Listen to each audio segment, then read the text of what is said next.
Assalamualaikum warahmatullahi wabarakatuh. My name is Rinjan Dwi Angkasa. I am as a student University of Mataram. My major is English education. Now I would like to presentation my journal. The title is The Role of English in Early Children. For the first is understanding language. Language is a form of communication carried out either spontaneously, in writing, or in the form of signs, which is based on a system of symbols. Language consists of all the words used by a community and all the rules for changing or combining those words. The second is understanding English. English is the main communication medium for people in England, United States, Canada, Australia, New Zealand, South Africa, and other countries. English is the official language of many Commonwealth countries and is widely understood and used. English is used in more countries in the world than any other language and compared to any other language except Chinese. Is it also used by more people? Understanding early childhood. Early childhood is a child aged 0 to 6 years. Experts say that children aged 0 to 6 years are called PAUD. Early childhood includes age 0 to 6 years. At the age of 0 to 2 years, physical growth and brain growth are carried out through Tiandu integrated service between the Department of Health, Department of Social Affairs, VKKBN, and Department of National Education in the PAUD programs. It is hoped that the Ministry of National Education will be the leading sector. The role of English in early childhood. For the first is geographical factors are the first reason why Indonesians need to learn English. Indonesia is surrounded by countries where most of the population use English as their first or second language.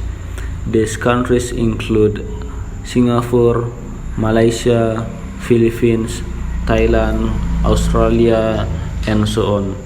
Learning English will make it easier for someone to communicate with other people if one day they go abroad.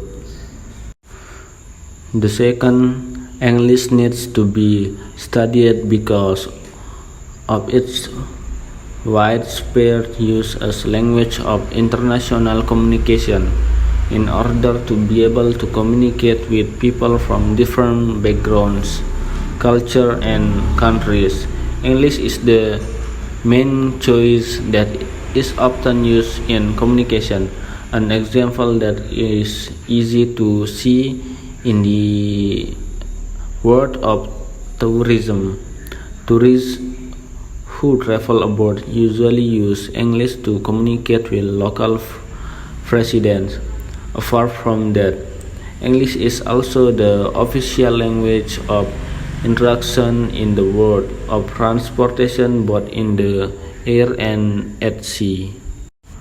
The third is most of the information available in the world use English as the language of publication. We can take an example from the internet. Most of the information provider sites of the internet are in English. Not only on the internet, there are also quite a few books in English. Being fluent in English will really help children explore and access source of knowledge from both written and electronic media. factors that influence English language learning in early childhood. For the first is mother tongue.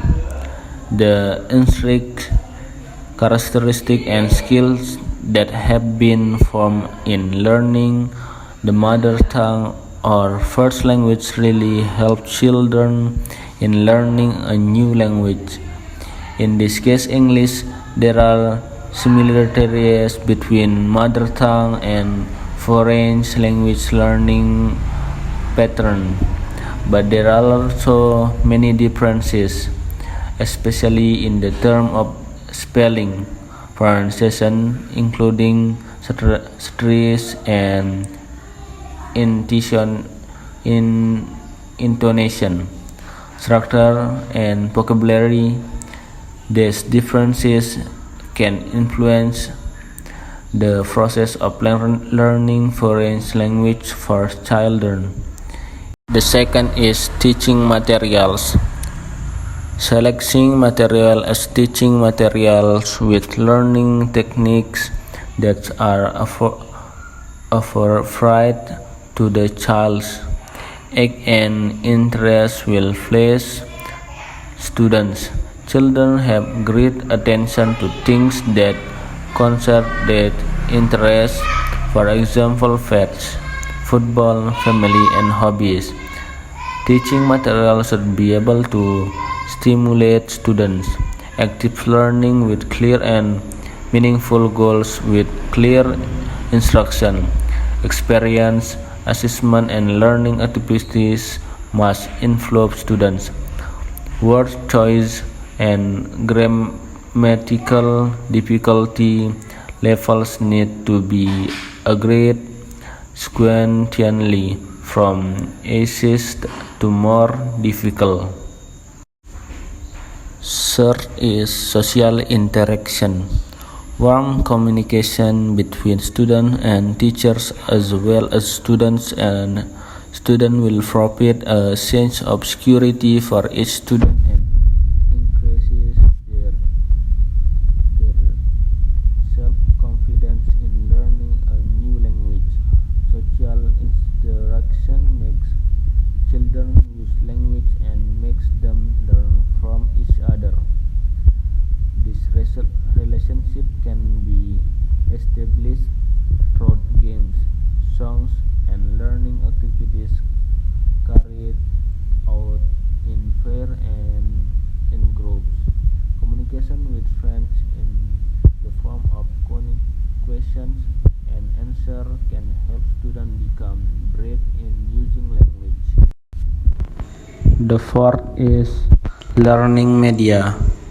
Early childhood learning will be more effective if teachers use media to support teaching and learning activities because children like things and miniatures can make the presentation of material more interesting and enjoyable. Teachers can prepare tools taken from their own collections, for example, drawings, photos, and real objects such as pens, watches, and dogs or pictures in the form of flashcards or pictures. Theoretical approach to English language learning for early childhood. As early childhood educators, before they start learning, they must know the characteristics of the children they are teaching first, because that help them facilitate the children's development in learning. The general characteristics of early childhood children in question includes: first, cognitive aspect. They already have the ability to interpret meaning. They have the power of attention and concentration limited. They have the power to imagine. They understand the situation. Second, affective aspect. They enjoy discovering and creating something new. They love to talk. They enjoy playing and working alone. They are interested in appropriate activities with them. Third, psychomotor aspect. They have limited language skill but they are creative. They can learn by doing things. They learn English with practice it. They can work with people mature. They will learn best if they engage in activities that suit themselves. Stage in learning English. For the first, listening or hearing. Apart from hearing as told, children can also hear by reading storybooks in English, listening to simple songs or watching DVDs or videos in English. But for initial knowledge, as educator we must choose few a simple word. Second is speaking. After children often hear English, children can be encouraged to speak in simple sentences. For example, by implementing 30 minutes a day as family time to talk in English, like toddlers who are just starting to speak.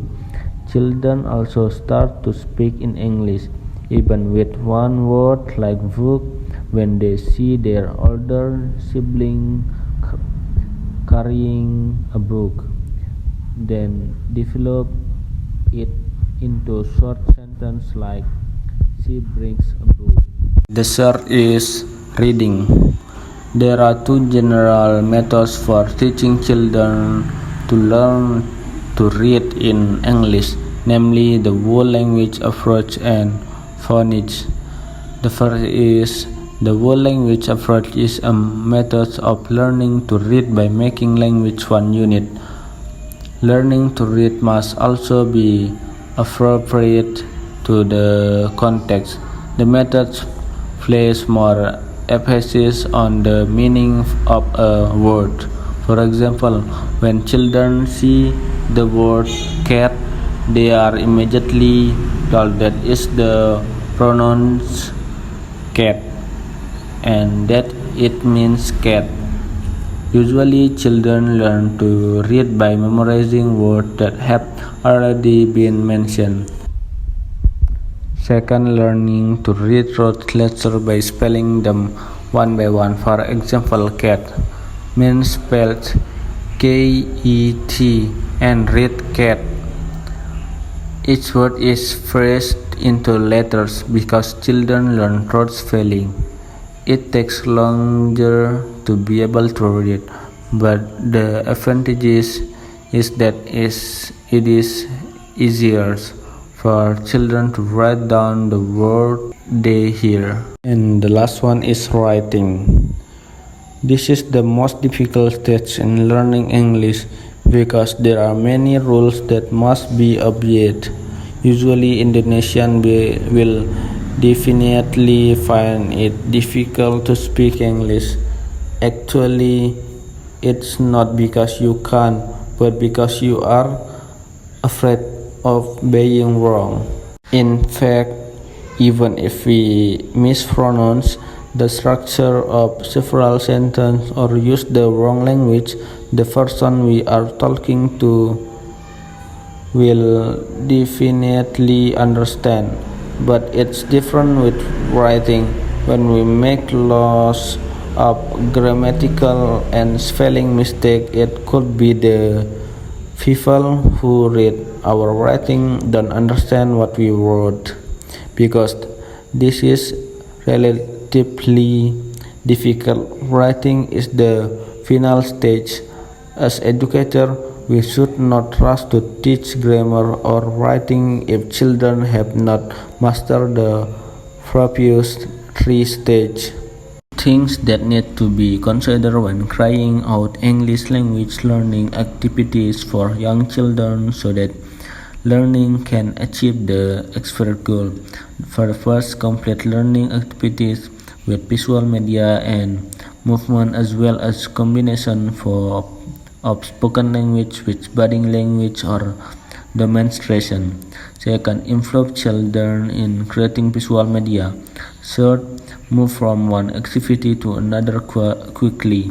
Fourth, establish routines in the classroom using English. Fifth, use your mother tongue when necessary. Sixth, teaching based on theme and simulating children's imagination and creativity. 7. Use exciting stories and context known to children. 6. Collaborate with other teachers in our school. 9. Communicate with teachers or instructors to other early childhood children outside the school where we teach. Thanks for watching. Sorry if I have any mistake. Thank you. Wassalamualaikum warahmatullahi wabarakatuh.